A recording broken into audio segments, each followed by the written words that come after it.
Welcome to Penrose Learning, where we make understanding easy. In this video, I will compare copper versus Zen. Let's dive into their distinct characteristics and see where each truly shines.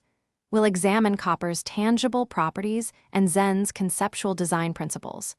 Understanding these differences will help you appreciate their unique values and ideal applications.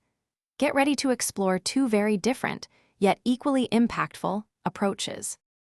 Copper stands out for its exceptional performance. It is an outstanding conductor of electricity and heat, making it indispensable for wiring, electronics, and heat exchangers. This metal is also incredibly durable and resists corrosion, ensuring a long service life in plumbing and roofing. Its malleability means it can be easily shaped into complex forms, from intricate wires to elegant architectural details, without losing its strength or conductivity. The Zen philosophy, in contrast, focuses on creating environments that promote peace and clarity. It champions minimalism, removing unnecessary elements to foster uncluttered and serene spaces.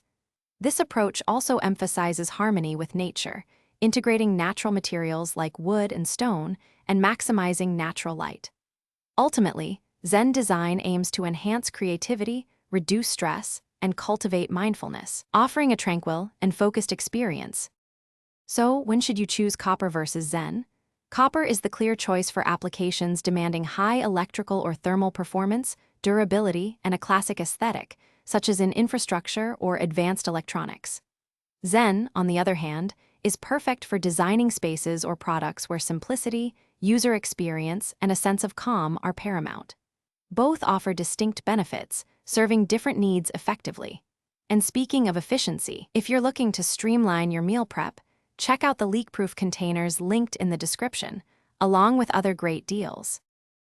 Thanks for watching. If this was helpful, leave a like and consider subscribing. See you next time.